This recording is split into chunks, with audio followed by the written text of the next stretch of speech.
Selamat datang di channel novel kita. Di sini Mimin akan membagikan alur cerita donghua, horor, misteri, dan lain-lain. Dukung Mimin dengan subscribe dan nyalakan lonceng notifikasinya. Tanpa banyak cincong lagi, mari kita masuk ke alur ceritanya. Let's go. Zikin tertawa begitu mendengarnya. Kamu bisa juga berdagang. Tentu saja. Kalau tidak, masa aku cerita semua? Itu kan bisnis yang rugi, kata Muluo dengan bangga. Zikin lalu menatap Lin Tian dan bertanya, bagaimana menurutmu? Banyak sekali kaum dewa, tidak hanya satu orang yang tahu. Kenapa harus tanya dia? Lin Tian sama sekali tidak memberikan muka padanya, langsung menolak dengan tegas. Mendengar itu, Zikin pun tertawa dan berkata, benar juga, banyak sekali kaum dewa, kenapa harus tanya dia? Itu ditujukan pada Muluo. Muluo pun merasa kesal dan sedih. Kamu bercanda ya? Zikin justru semakin geli melihatnya cemberut dan berkata sambil tersenyum, bagaimana? Ada yang mau dikeluhkan? Muluo langsung membalas, bagaimanapun juga aku kenal baik dengan kaum Jin Huang Shenzhou. Kalau aku ikut, kita bisa menemukannya lebih cepat. Aku bisa sendiri tanpamu, kata Lin Tian, membuat Muluo makin kesal. Aku punya hubungan baik dengan putra kecil Jin Huang Shenzhou. Bisa minta mereka menyerahkan benda suci padaku? Lin Tian mengejek.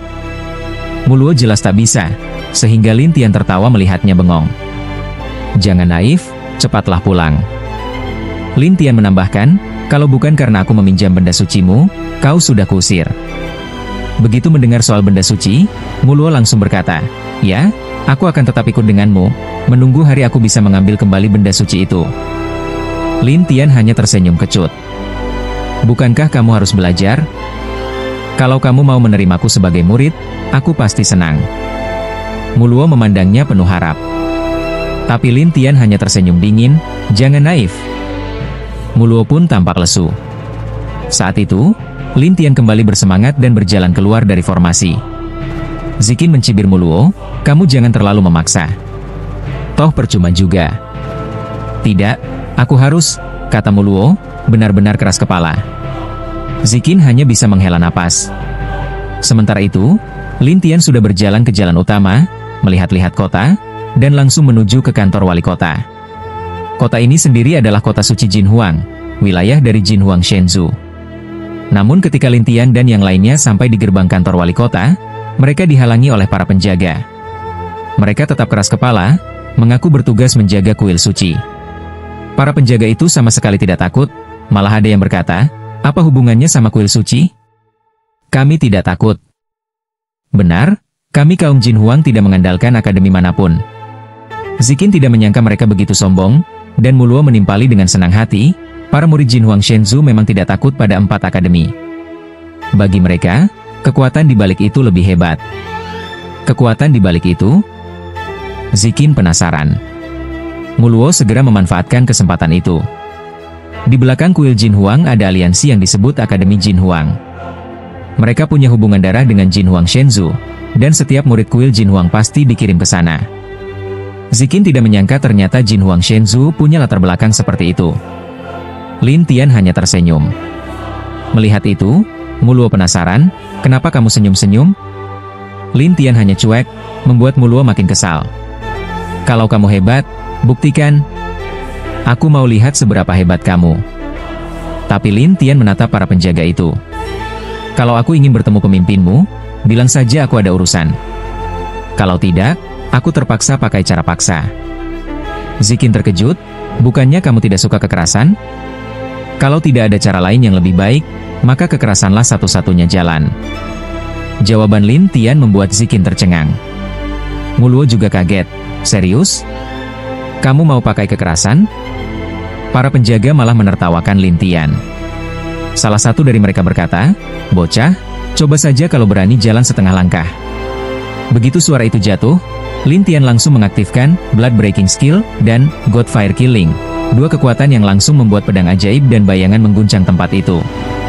Padahal Lin Tian belum membuka domain reinkarnasi. Kalau dibuka, mereka pasti hancur lebur. Tentu saja para penjaga itu marah, beberapa di antaranya menuding Lin Tian. Bocah, kamu, tunggu saja. Tapi Lin Tian tak menghiraukannya, langsung melangkah ke dalam kantor wali kota. Para penjaga ketakutan dan mundur satu persatu, sampai akhirnya muncul seorang pemuda berambut emas, memegang pedang emas di satu tangan, matanya tajam menatap mereka. "Siapa berani bikin onar di sini? Aku dekan asrama Lintian, ingin bertemu pemimpin kalian," kata Lintian dengan nada dingin. Pemuda itu langsung marah. "Kamu? Ngaku-ngaku dekan asrama?" Muluo tertawa, "Saudara Jinan, dia ini sombong banget." Pemuda bernama Jinan itu begitu melihat Muluo, langsung mendelik. "Muluo, kamu?"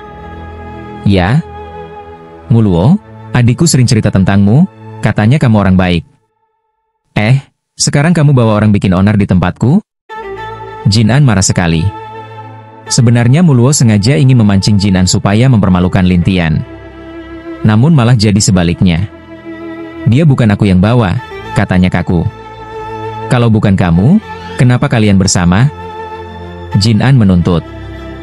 Muluo tak bisa menjawab. Zikin malah menggoda, "Namanya apa? Tuh?" "Apa?" "Guling sendiri." Muluo kesal, menatap Jinan dan berkata, "Saudara Jinan, sungguh bukan aku yang bawa dia." Jinan mendengus, "Nanti setelah aku basmi dia, kamu juga akan kuajari." Setelah itu Jinan langsung menebas Lintian dengan pedang. Lintian menghindar dan berkata, "Kamu terlalu lemah, bukan lawanku." "Terlalu lemah? Bukan lawanmu?" Jinan semakin marah, lalu mengayunkan pedangnya lagi. Lintian menjelaskan, "Kamu memang punya level 9 bintang di ranah liar, tapi darahmu cuma 5 bintang, sangat lemah." Perkataan Lintian benar-benar menohok. Jinan makin marah, "Aku akan tunjukkan seberapa kuat darahku."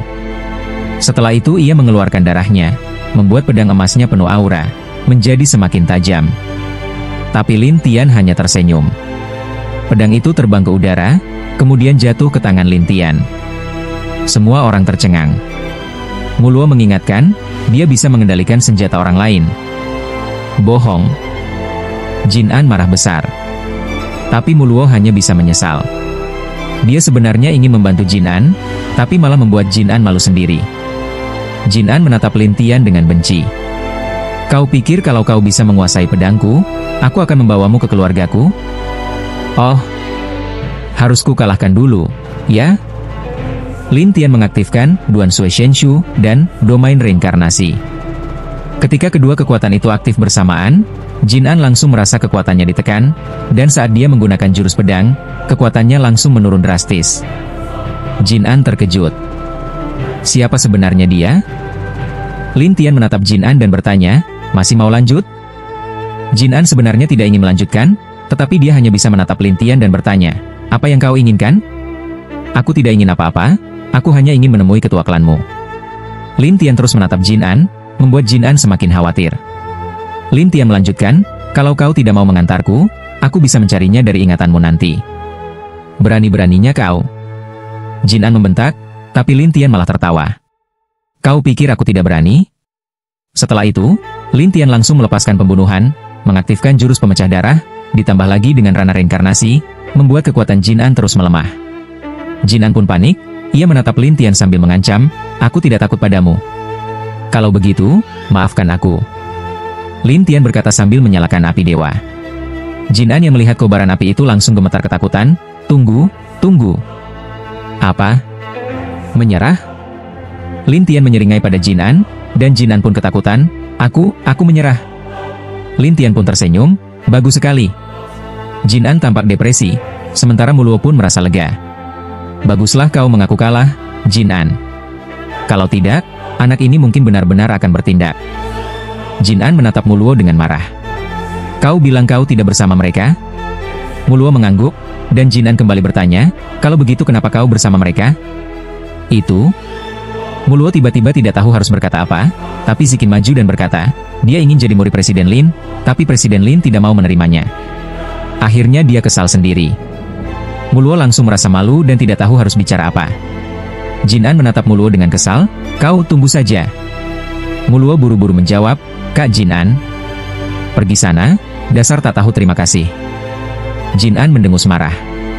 Muluo pun hanya bisa terdiam dengan wajah murung. Lintian bertanya pada Jinan, "Bisakah kau menuntun jalannya?" Jinan, yang takut pada Lintian, langsung menurut. Ia pun mengabaikan Muluo dan membawa Lin Tian serta Zikin bersamanya. Muluo hanya bisa mengikut di belakang. Setelah berjalan beberapa saat, mereka tiba di sebuah tembok. Jin An melambaikan tangannya, tembok itu pun terbuka, memperlihatkan pusaran energi. Ini adalah jalan ke kampung halaman kami. Jin An tampak depresi, sedangkan Lin Tian hanya tersenyum. Baiklah, ayo tunjukkan jalannya. Jin An dengan enggan berjalan di depan, dan Lin Tian serta Zikin mengikutinya. Begitu mereka melewati pusaran energi, mereka tiba di sebuah dunia yang penuh dengan emas. Segalanya berwarna keemasan, bahkan batu-batu di tanah pun berwarna emas. Saat Jin An menuntun mereka berjalan di atas batu-batu itu, orang-orang Jin Huang langsung memperhatikan dengan rasa ingin tahu. Bagaimanapun, orang Jin Huang tidak pernah membawa orang asing ke tempat itu. Seseorang bertanya pada Jin An, "Jin An, kenapa kau bawa orang luar ke sini?" "Jin An, kalau ayahmu tahu, kau akan dihukum berat." Jin An hanya diam, tidak bisa menjawab. Setelah berjalan beberapa saat, mereka bertemu sekelompok penjaga berbaju zirah emas. Jin An langsung panik. Itu penjaga pribadi ketua klan. Dari kejauhan, Lin Tian melihat seorang pemuda berambut cepak dengan jubah putih yang berbeda dari yang lainnya. Saat Muluo melihatnya, dia langsung kegirangan. "Kak Jin." Pemuda itu menatap Muluo dengan heran. "Muluo, kenapa kau di sini?" Pemuda itu bernama Jin Bai, teman Muluo. Jin An langsung mendekat pada Jin Bai dan berkata marah, "Kau ini, tak tahu terima kasih."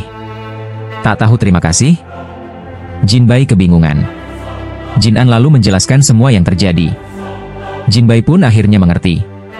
"Oh, jadi ini alasannya kau bawa orang luar ke sini. Itu semua gara-gara dia." Dia sendiri juga salah, Jin An masih menyalahkan Muluo. Muluo pun canggung, "Kak Jin." Jin Bai menatap Muluo serius, "Aku tahu kau orang baik, tapi aku butuh penjelasan darimu." Muluo hanya bisa menghela napas. Zikin malah mengejek, "Kelihatannya kakakmu lagi senang, ya?" Muluo kesal, "Jangan bikin masalah." Zikin tertawa kecil, "Mau aku ceritakan sama orang-orang kalau kau kesini buat cari guru?" "Kau?" Muluo langsung malu, sementara Jin Bai semakin bingung. "Cari guru? Guru apa?" Zikin mulai menjelaskan lagi, dan Muluo tambah kesal. "Bisa nggak kau diam dulu?" Zikin tidak peduli, terus berbicara. Wajah Jin Bai berubah gelap setelah mendengarnya. Jin An pun mengejek, "Tuh kan, lihat siapa dirimu sebenarnya." Dia masih ingin memastikan, jadi dia bertanya, "Muluo, apa benar begitu?" "Ya, aku mengaku. Dia memang punya kemampuan hebat, jadi aku ingin belajar darinya," kata Muluo dengan pasrah. Wajah Jin Bai langsung tampak kesal. "Aku sudah begitu percaya padamu. Kalau mau marah, marahlah. Itu lebih baik daripada aku dipendam terus," jawab Muluo murung. Jin Bai akhirnya hanya bisa menghitung napas satu-satu. Setelah mendengarnya, Muluo bertanya, "Gimana, lebih enak sekarang?" Jin Bai kesal sampai tak bisa bicara. Saat itu, Lin Tian menimpali, "Aku nggak peduli urusan kalian. Aku hanya ingin bertemu dengan ketua klanmu. Ayahku sudah memerintahkan, siapapun yang menerobos ke sini akan dibunuh." Jin Bai langsung bicara serius. Mendengarnya, Lin Tian hanya tersenyum pahit. "Jadi, kalian akan melawanku?" "Benar," kata Jin Bai penuh percaya diri. Lin Tian lalu melirik Muluo. "Kalau kau nggak mau saudaramu aku lumpuhkan, lebih baik kau bujuk mereka." Mendengar Lin Tian bicara dengan nada serius, Muluo langsung berubah sikap. Ia menatap Jin Bai dengan serius. "Kak Jin, kau bukan tandingannya. Ayo antar dia menemui ayahmu." Jin Bai terkejut. Kau malah mendukungnya?" "Aku tidak mendukungnya. Aku hanya ingin bilang dia terlalu kuat," kata Muluo pasrah. "Baru 1,5 langkah menuju Tuhan, kau sudah ketakutan?" Jin Bai tidak percaya. Muluo hanya menghela napas, "Aku bahkan tidak sanggup menahan satu serangannya." Jin Bai tertawa kecil, "Gak bisa satu serangan?" "Muluo, sudah sekian lama kita kenal. Kau nggak mungkin bohong, kan?" Tapi Jin An justru terlihat ragu, karena dia sendiri sudah melihat betapa hebatnya Lin Tian. Melihat itu, Muluo langsung menunjuk Jin An. Tanya dia sendiri, seberapa hebat orang ini. Jin Bai pun akhirnya melirik Jin An. Apa dia benar-benar sekuat itu? Jin An menatap Jin Bai dan mengangguk diam-diam, tetapi Jin Bai masih tetap serius. "Ayah bilang kita harus menyelesaikan masalah penyusup ini." Jin An tahu peraturannya, jadi dia hanya bisa berkata, "Serahkan saja pada para penjaga ini." Namun, Jin Bai ingin mencobanya sendiri dulu. Dia membuka tangannya, dan tiba-tiba keluarlah banyak jaring laba-laba emas, membentuk jaring yang langsung menjerat Lin Tian. Muluo terkejut, "Kakak Jin, benang emasmu sudah sempurna?" "Tentu saja," jawab Jin Bai dengan bangga. Zikin penasaran, "Ini yang ke-8 dalam daftar legenda seni Jin si Dewa, ya?" "Benang emas dewa?" "Ya." Sekali terjerat, bahkan orang yang jauh lebih kuat dariku takkan bisa lepas. Dan dia hanya setengah langkah menuju dewa, mana mungkin bisa melepaskan diri. Tapi Lin Tian hanya tertawa mendengar keyakinan dirinya itu. Lemah? Jin Bai menjadi marah, merasa dirinya dihina. Bukannya menghina, Lin Tian hanya berkata, "Tidak sebagus itu. Kalau begitu, tunjukkan kalau kau bisa lepas." Jin Bai menantang. Lin Tian menatapnya, "Kalau begitu lihatlah." Selesai bicara, Lin Tian mengerahkan kekuatannya dan langsung menghilang dari tempatnya, kemudian muncul di belakang Jin Bai. Para penjaga menatap Lin Tian dengan kaget, beberapa sampai membuka mulut tak percaya. Muluo hanya bisa bengong, benarkah tak ada yang bisa menahannya? Jin An juga tampak terpaku, sedangkan ekspresi Jin Bai berubah. Ia langsung berbalik, mengarahkan kedua tangannya ke area tempat Lin Tian berada, dan kembali melepaskan benang emas. Namun Lin Tian kembali menghilang, membuat Jin Bai panik dan menyerang ke segala arah. Lin Tian berkeliling sambil berkata, "Aku bilang kau terlalu lemah." Itu membuat Jin Bai semakin marah, tetapi Lin Tian tertawa, "Sudah waktunya mengakhiri ini." Mengakhiri? Lin Tian mengaktifkan teknik pemecah darah dan ranah reinkarnasi, yang langsung melemahkan kekuatan lawannya hingga titik terendah. Ada apa ini? Jin An hanya bisa menghela napas, kalah. Begitu Jin Bai baru saja sadar kembali, Lin Tian sudah berada di sekitarnya dengan bayangan pedang yang berputar, tetapi tidak melukainya dengan serius. Lin Tian hanya berkata, "Bagaimana kalau menyerah saja?" Melihat bayangan pedang itu, wajah Jin Bai menjadi tegang. "Kalau kau punya nyali, bunuhlah aku. Kami takkan membiarkanmu lolos." Lin Tian hanya tersenyum pahit, lalu menoleh pada Muluo, "Kakakmu ini lebih punya nyali darimu."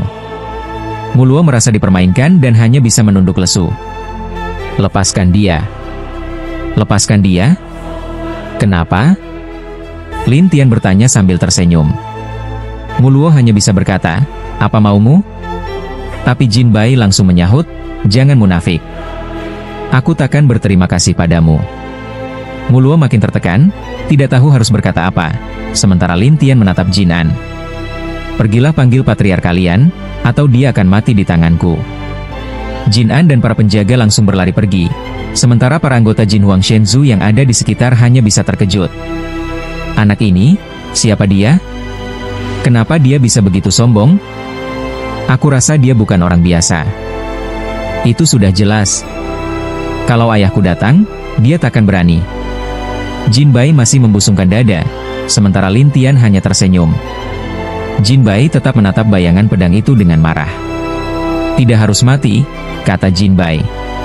Lin Tian tidak menyangka orang ini begitu keras kepala, lalu terus mengolok-olok, "Apa kau benar-benar ingin mati seperti ini?" "Aku tidak ingin mati, tapi aku juga tidak akan menyerah." Jin Bai tetap keras kepala, dan Muluo hanya bisa menghela napas panjang. Benar-benar keras kepala. Saat itu, sebuah suara terdengar di kejauhan, "Kau benar-benar ingin mati?" Di saat berikutnya, muncul seorang pria paruh baya dengan cahaya emas di seluruh tubuhnya. Rambutnya terurai seperti debu yang berterbangan. Dialah patriark dari Jin Huang Shenzhou. Patriark Jin menatap Lin Tian dengan mata dingin, lalu mendengus, mendorong telapak tangannya dan mengeluarkan cahaya emas yang langsung menghancurkan ranah Lin Tian. Jin Bai tampak senang dan kembali ke samping patriark. "Ayah, tidak ada yang bisa menyakitimu jika aku ada di sini," kata patriark Jin menenangkan, dan Jin Bai mengangguk. Lin Tian hanya tersenyum, "Jadi kau ini patriarknya?" "Kau masih sempat tertawa?" Patriark Jin membentak, "Berani-beraninya datang ke sini mau mengambil barang suci." Lin Tian tetap santai, "Barang suci? Kekuatan hanya diperuntukkan bagi mereka yang berjodoh, bukan? Apakah kau orang yang berjodoh?" Patriark Jin menatapnya dengan meremehkan, tetapi Lin Tian hanya tersenyum. "Bagaimana aku tahu kalau aku tidak melihatnya sendiri?" Patriark Jin tetap memandang rendah Lin Tian, "Kau benar-benar sombong. Bagaimana kalau kau meminjamkan barang suci itu padaku?" Sebagai gantinya, aku akan membantu kalian dengan sesuatu yang hanya bisa aku lakukan. Lin Tian berusaha menenangkan amarah Patriark. Tapi Patriark Jin hanya mencibir, apa yang hanya bisa kau lakukan? Aku sendiri pasti bisa. Kau mungkin tidak bisa. Lin Tian menantang. Patriark Jin mendengus, sombong sekali, lihat bagaimana aku akan menaklukkanmu. Seketika, cahaya emas memenuhi tubuh Patriark Jin. Setiap cahaya yang mengenainya bisa melukai orang. Lin Tian hanya tersenyum, lalu berkelebat ke sana-sini. Patriark Jin mulai kesal. Bocah, apa kau hanya bisa menghindar? Apa kau tak bisa melawanku? Lin Tian terkekeh, lucu sekali. Memangnya apa salahku? Ya, kesalahanmu adalah pada senjata sihirmu. Senjata itu memberimu kekuatan untuk memanggil cahaya emas ini tanpa batas. Lin Tian menatap Patriark Jin dengan senyum mengejek. Patriark Jin dalam hati terkejut, tetapi dia masih pura-pura tenang. Lucu sekali. Aku ini Patriark Jin Huang Shenzhou. Tanpa senjata sihir, kau pikir aku tak bisa apa-apa? Tanpa senjata sihir itu, cahaya emasmu akan melemah, lalu kau takkan bisa berbuat banyak. Lin Tian kembali menantang. Patriark Jin mencibir, kalau aku membunuhmu, kau akan tahu apakah aku lemah atau kuat. Tapi pada saat itu, Lin Tian mengerahkan kekuatannya, dan dua gelang besi langsung terbang keluar dari lengan Patriark Jin menuju ke tangan Lin Tian. Wajah Patriark Jin langsung berubah drastis. Itu senjata sihirku. Aku sudah menempanya hingga setengah jadi, dan sekarang dia malah merebutnya. Lin Tian tersenyum sambil melihat dua gelang itu. Begitu gelang itu diambil, cahaya emas Patriark Jin pun langsung menghilang. Semua orang terkejut dan bertanya-tanya apa yang terjadi. Ayah, kenapa cahaya emasmu hilang? Jin Bai panik. Patriark Jin tampak sangat muram. Itu senjata sihirku. Tanpanya, kekuatanku berkurang. Lin Tian hanya tertawa kecil. Nah, sekarang tanpa senjata sihir, bagaimana kau mau menghadapiku? Hadapi kau? Sekarang juga. Patriark Jin mengamuk dan menyerang Lin Tian dengan membabi buta. Dalam sekejap mata, Lin Tian menghilang dari tempat itu lagi. Ketua klan Jin menyerang dengan sia-sia. Dia sangat marah dan berteriak, "Kamu masih bersembunyi? Jangan khawatir, baru saja mulai." Lin Tian selesai bicara, lalu roh muncul, dan membuka ilmu Blood Breaking Magic dan Realm of Reincarnation. Di bawah kekuatan besar ini, ketua klan merasa kekuatannya melemah, dan wajahnya menjadi serius. Bocah, meskipun begitu, apa yang bisa kamu lakukan padaku? Begitu ya? Saat ini, ratusan iblis memulai serangan api bersama-sama, membuat ketua klan Jin ketakutan. Dia buru-buru pergi dan memerintahkan seluruh anggota klan Jin Huang untuk mundur ke area aman. Orang-orang dari Jin Huang Shenzhou segera melarikan diri satu persatu, seperti ombak yang surut. Kau hanya lari? Lin Tian hanya bisa tersenyum. Muluo tidak menyangka mereka akan sepengecut itu, dan lari begitu saja. Ziqin juga berkata, sepertinya keluarga Dewa Jin Huang ini keras kepala sekali dan tidak akan meminjamkan barang sucinya kepadamu. Lanjutkan. Setelah Lin Tian selesai, dia pergi untuk mencari tempat persembunyian mereka. Sementara Ziqin memandang Lin Tian dengan penasaran, kau yakin? Tentu saja, jawab Lin Tian. Hal ini membuat Muluo khawatir, dan ia berkata kepada Lin Tian, kau, jangan sakiti mereka. Apa? Kau takut aku akan membunuh mereka? Tanya Lin Tian sambil tersenyum. Mereka hanya tidak ingin meminjamkan barang suci padamu, mengapa harus kau sakiti? Aku tidak ingin menyakiti siapapun, tapi jika mereka memprovokasiku, aku tidak akan senang, kata Lin Tian sambil tersenyum. Bagaimana kau bisa seperti itu? Aku memang begini, jadi bagaimana? Lin Tian menertawakan Muluo, membuat Muluo tidak bisa berkata apa-apa. Lin Tian berjalan dan sampai ke formasi. Di dalam formasi itu, orang-orang mengira Lin Tian tidak akan bisa masuk, sehingga mereka menghina Lin Tian dari dalam. Ketua klan Jin berkata, bocah, kalau kami tidak keluar, kau tak akan bisa berbuat apa-apa pada kami. Tapi Lin Tian hanya tertawa.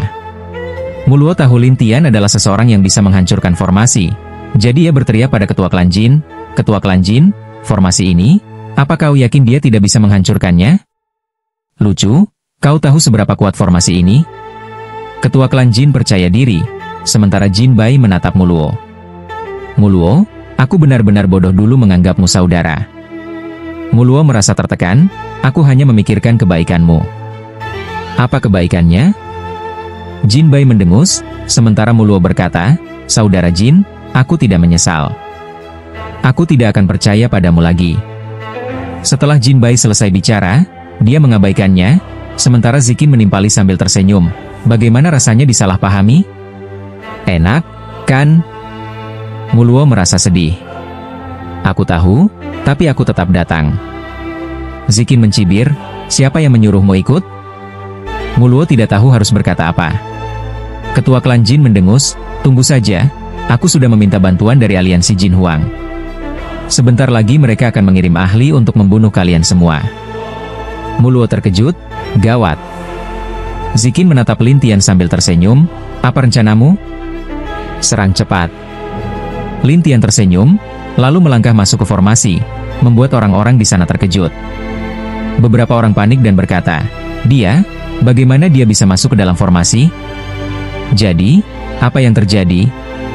Tak seorang pun tahu apa yang sedang terjadi, tapi semua orang terkejut. Ketua klan Jin bertanya, nak, siapa kamu sebenarnya? Aku sudah bilang, aku kepala Akademi Suzerain. Kau? Ketua klan Jin tampak ragu, tapi Lin Tian melanjutkan, aku hanya ingin meminjam barang suci kalian. Aku tak ingin menyakiti kalian, jadi tolong bekerjalah sama denganku.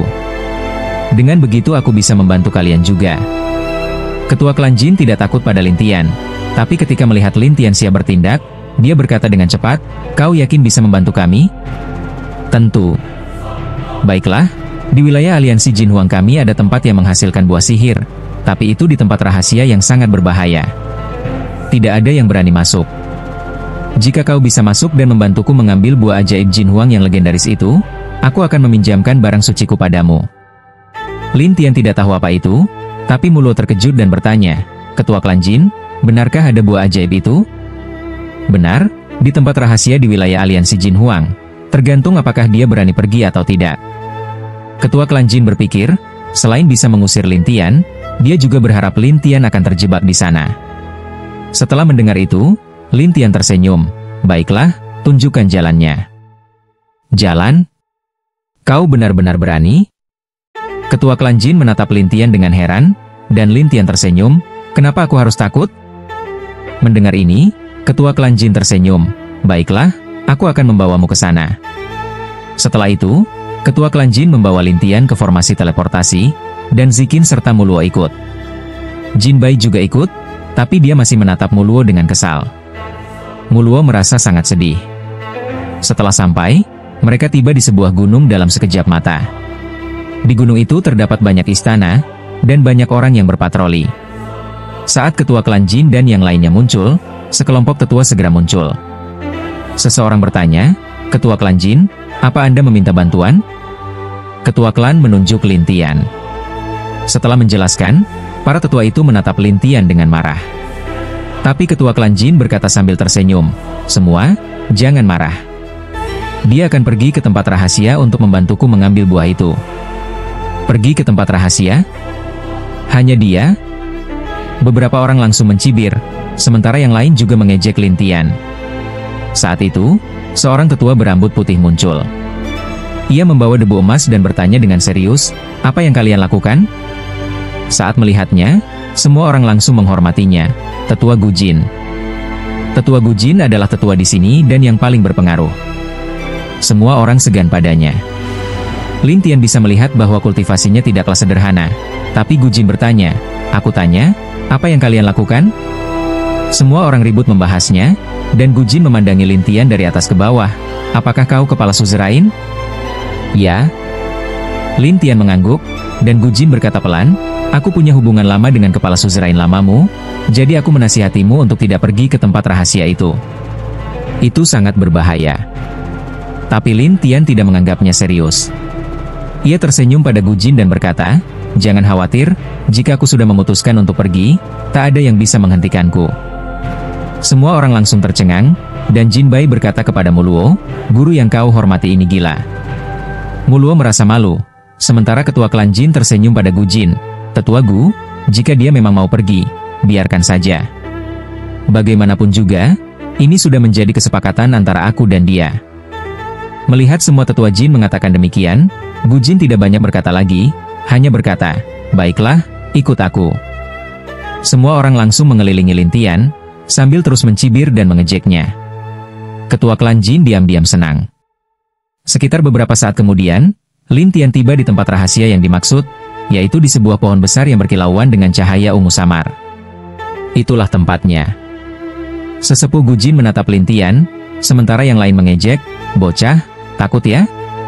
Kepala suku Jin juga menatap Lin Tian dan berkata, "Bocah, selama kamu masuk dan membawa keluar buah tandus emas, aku akan meminjamkan barang suci itu padamu. Kalau tidak, jangan harap. Aku harap kamu menepati ucapanmu." Lin Tian menatap kepala suku Jin sambil tersenyum, lalu melompat ke dalam cahaya ungu dan langsung menghilang di hadapan semua orang. Bocah ini tidak tahu apa-apa.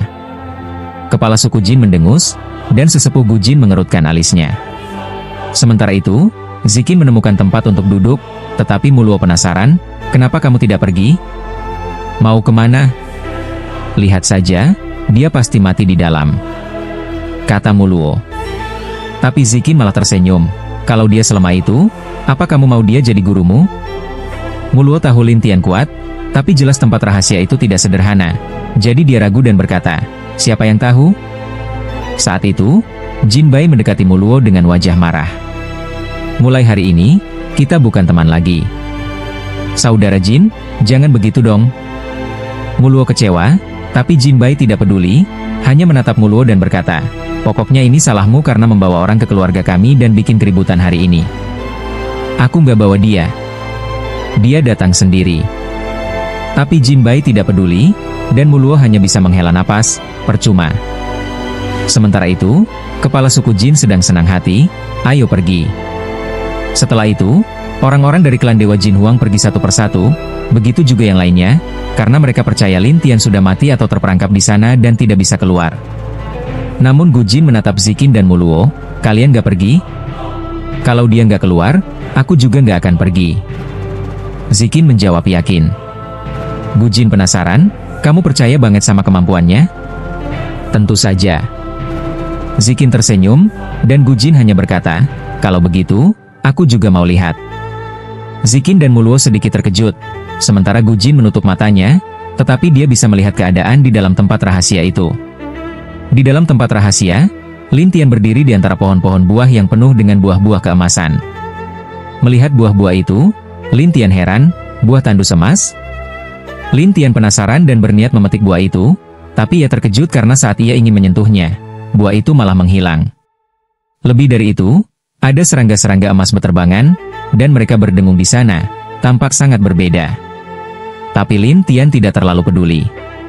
Sementara itu, Gu Jin yang memperhatikan dari luar bertanya-tanya, dia nggak takut sama sekali. Saat itu, serangga-serangga itu mulai berdengung mengelilingi Lin Tian, tapi begitu Lin Tian menghilang, mereka kehilangan target dan mulai berterbangan seperti mencari Lin Tian. Tak lama kemudian, Lin Tian muncul di tempat lain, lalu menatap serangga-serangga itu dan bertanya, "Kenapa buah-buah ini seperti semu?" Tapi serangga-serangga itu tidak menanggapi Lin Tian. Lin Tian hanya tersenyum dan berkata, "Kalau kalian gak mau jawab, berarti aku harus pakai cara lain." Saat itu, Lin Tian benar-benar mulai bertindak.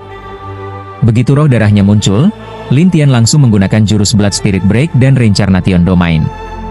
Kecepatan terbang serangga-serangga itu langsung melambat, dan setelah Lin Tian membunuh mereka dengan api sihir, mereka semua langsung layu dan jatuh ke tanah. Mati? Lin Tian tidak menyangka serangga-serangga ini mati dengan begitu mudah. Gu Jin juga sedikit kaget, kekuatan sebesar ini padahal dia baru setengah langkah menuju tingkat dewa. Ketika Lin Tian masih heran, tiba-tiba terdengar dengungan besar dari atasnya, dan muncul bayangan raksasa di udara. Ketika Lin Tian mendongak, ia melihat seekor serangga emas raksasa, dan tubuhnya berkilau emas. Wah, besar banget. Lin Tian melihat kepala serangga itu seperti rumah kecil yang melayang, lalu berubah menjadi cahaya emas dan menyerangnya.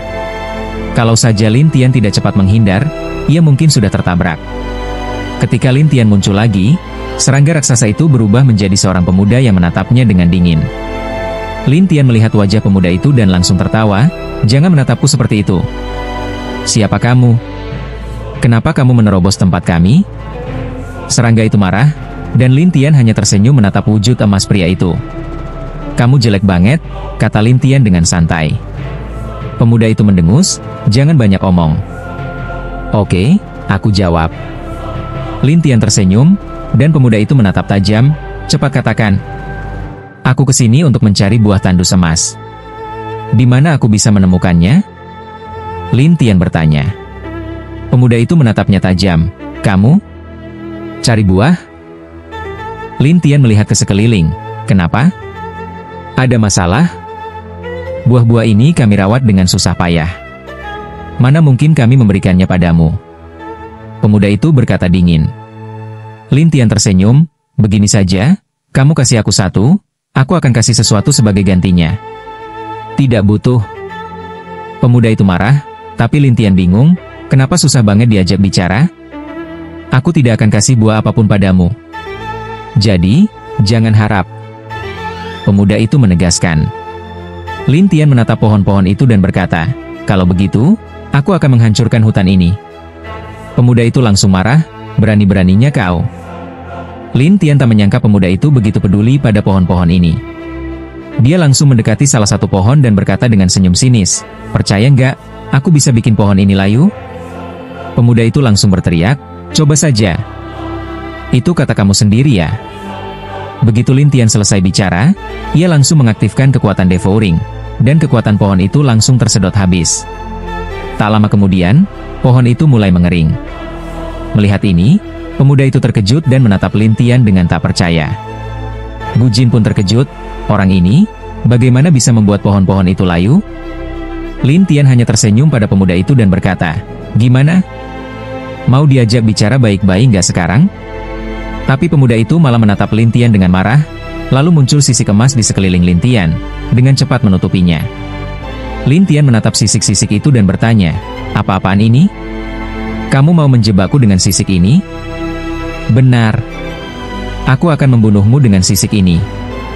Pemuda itu berkata dengan marah. "Sayang banget, aku masih bisa kabur," kata Lin Tian. Dalam sekejap, Lin Tian menghilang dari tempatnya dan muncul di belakang pemuda itu. Pemuda itu terkejut dan buru-buru berbalik, tapi Lin Tian sudah menghilang lagi. Gu Jin sampai menahan napas. Setengah langkah dewa, bagaimana bisa punya kecepatan gerak seperti itu? Bukan hanya Gu Jin, pemuda itu juga kebingungan, lalu menutup matanya dan membentuk medan kekuatan di sekitarnya. Dalam medan itu, Lin Tian langsung terjebak. Namun Lin Tian tidak takut, malah tersenyum. "Bagus juga, kamu tahu cara pakai medan untuk mengurungku. Di dalam medanku, kamu gak akan bisa keluar." Pemuda itu berkata marah. Tapi Lin Tian hanya tersenyum, "Kamu akan menyesal sudah pakai medan ini." "Menyesal? Aku tidak pernah," kata pria muda itu dengan percaya diri, lalu ia bersiap menggunakan kekuatan lapangannya untuk mengikat Lin Tian di sana dan tidak membiarkannya pergi. Namun Lin Tian tertawa, dan kekuatan di lengannya menyala. Di bawah kekuatan yang kuat ini, pria muda itu mulai merasakan ada sesuatu yang salah, seolah-olah ki dalam tubuhnya menghilang. Ini membuat pria muda itu terkejut. Ia menatap Lin Tian dan bertanya, "Apa yang kamu lakukan padaku?" "Tidak ada apa-apa," jawab Lin Tian sambil tersenyum, tapi saat pria muda itu melihat Lin Tian berani mempermainkannya, ia sangat marah. "Percaya atau tidak, aku akan membunuhmu. Ayo, jangan hanya bicara saja." Pria muda itu terburu-buru dan mulai menyerang Lin Tian di dalam lapangannya, meskipun masih marah. Tapi di dalam lapangan ini, ia sama sekali tidak bisa menyerang. Pria muda itu sangat marah, tapi Gu Jin terkejut, bahkan menatap Lin Tian dan bertanya-tanya, "Bagaimana kamu melakukan ini?" Lin Tian tersenyum pada pria muda itu dan berkata, "Sepertinya waktunya sudah hampir tiba." Ketika pria muda itu menyadari ki dalam tubuhnya hampir habis, ia segera melepaskan lapangan itu, lalu melompat, menerobos ke dalam hutan, dan menghilang. Lin Tian hanya bisa tersenyum. Begitu saja? Ingin kabur? Setelah itu, Lin Tian membuka keahlian mata ilahi. Dan benar saja, jejak pria muda itu masih ada. Jadi Lin Tian mengikuti jejak itu untuk mencari serangga itu. Namun Gu Jin bertanya, "Kamu tidak bisa menggunakan indera ilahi di sini. Bagaimana kamu tahu kemana dia pergi?" Sementara itu, pria muda itu kembali ke bentuk serangga, lalu mengecil, dan akhirnya bersembunyi di tempat seperti lubang semut. "Begitu ya? Lin Tian menatap lubang itu dan tersenyum. Saat itu, pria muda itu sedang di dalam gua yang dalam, berubah menjadi manusia, duduk di suatu tempat untuk berlatih. Ketika Lin Tian tiba-tiba muncul di depannya, pria muda itu terkejut. Bagaimana kamu menemukan tempat ini? Kemanapun kau pergi, pasti meninggalkan jejak, dan aku hanya perlu mengikuti jejak itu untuk dengan mudah menemukanmu. Lin Tian tersenyum pada serangga itu. Tapi serangga itu panik dan menatap Lin Tian dengan gugup. Kamu yakin? Kamu bilang apa? Serangga itu takut dan hendak pergi lagi, tapi Lin Tian tertawa dan berkata, kemanapun kau pergi, aku bisa menemukannya. Serangga itu pergi, berubah menjadi cahaya keemasan dan terbang menjauh. Lin Tian tersenyum, lihat sampai mana kau bisa pergi. Serangga itu terbang mengelilingi istana bawah tanah, akhirnya sampai di kolam cairan emas, lalu masuk ke dalamnya. Ketika Lin Tian datang dan melihat cairan emas itu, ia terlihat penasaran. Hebat sekali. Hanya beberapa tetes cairan emas keluar dari kolam itu. Terlihat ada roh emas yang kuat di dalam cairan itu. Saat Lin Tian memikirkannya, ia langsung membuka cakra penciptaan Su Shen. Alat ini menyerap kekuatan di sekitarnya secara gila-gilaan. Bahkan kekuatan kolam itu semua terserap ke tubuh Lin Tian. Latihan Lin Tian sedang mengalami terobosan. Serangga-serangga di kolam itu ketakutan, lalu bersembunyi di tempat yang lebih dalam, tapi cairan emas di kolam itu perlahan-lahan menjadi bening. Ketika seluruh kolam menjadi bening, Lin Tian menatap serangga itu dan tersenyum berkata, "Kau sedang apa?" Serangga itu sangat sedih, tapi merayap keluar dan bertanya, "Apakah kau akan memberiku buah?" "Iya," jawab Lin Tian, dan serangga itu menggigit giginya dan berkata, "Baik, aku akan memberimu." Begitulah. Lin Tian tertawa, lalu serangga itu pergi ke suatu tempat. Dalam waktu singkat, terbentuklah sebuah formasi, dan di dalam formasi itu ada buah-buah yang mengambang. "Kenapa kalian menaruh buah-buah ini di sini?" "Buah-buah ini adalah energi untuk menghasilkan generasi berikutnya." Serangga itu menjelaskan, dan Lin Tian terkejut lalu tersenyum. "Itu serangga-serangga kecil itu?" Serangga itu sedih, "Iya." Lin Tian paham dan bertanya, "Bagaimana dengan kolam itu?" "Apa yang terjadi?" "Kolam itu cukup istimewa." "Jelaskan." Serangga itu menerangkan, kolam itu adalah cairan yang terbentuk dari buah-buah ini, dan cairan ini bisa menyediakan pertumbuhan bagi generasi kami berikutnya. Lin Tian tiba-tiba paham, lalu mengambil beberapa buah dengan satu tangan, tapi sisanya ia serap. Serangga itu terkejut. "Kau, apa yang kau lakukan?" "Aku sudah menghabiskan banyak waktu di sini, jadi aku harus membayar kerugian mentalku." Lin Tian tersenyum pada serangga itu. Serangga itu terkejut dan berkata, "Apa? Bayar kerugian mental?" Lin Tian tersenyum, tapi serangga itu sangat sedih hingga tak bisa berkata apa-apa. Setelah Lin Tian meninggalkan sebagian buah untuknya, ia berbalik dan berkata dengan senyum, "Kalau saja kau memberiku dari awal, tidak akan jadi seperti ini." Mendengar ini, serangga itu menyesal dan bahkan berkata, "Kalau aku tahu, aku pasti sudah memberimu." Tapi Lin Tian sudah pergi dan kembali ke tempat ia masuk, tapi pintu keluar sudah hilang. Setelah melihat Lin Tian mencoba keluar diam-diam, Gu Jin penasaran, tidak tahu bagaimana dia akan keluar dari sini. Saat itu, Lin Tian membuka teknik intip ruang, menemukan pintu keluar ruang lain, lalu melompat keluar. Ketika Lin Tian muncul lagi, dia sudah di luar pohon. Gu Jin membuka matanya dan menatap Lin Tian dengan aneh. Zikin membuka matanya dan berkata, "Keluar." Tapi Mulo terkejut, "Kau baik-baik saja?" Waktunya habis. Lin Tian tertawa dan tidak menjawab. Dia siap pergi, tapi Gu Jin tiba-tiba bertanya, "Kau sudah dapat buahnya?" "Iya." Tapi Gu Jin menatap Lin Tian, "Tolong tinggal sebentar." Lin Tian bertanya-tanya, "Aku tidak tahu, Elder Gu Jin, ada apa lagi yang harus kulakukan?" "Aku ingin bertanya sesuatu." Gu Jin menatap Lin Tian dan berkata, "Ada apa?" Saat itu Gu Jin berkata, "Ada aturan di aliansi kelaparan emas kami. Jika ada yang bisa keluar dari tempat rahasia ini, dia bisa pergi ke suatu tempat di aliansi kami." "Kemana?" "Pergi ke sana dan kau akan tahu," kata Gu Jin, dan Lin Tian penasaran, jadi ia membiarkan Gu Jin memimpin jalan. Zikin dan Muluo juga penasaran dengan Gu Jin dan ingin tahu kemana Gu Jin membawa Lin Tian.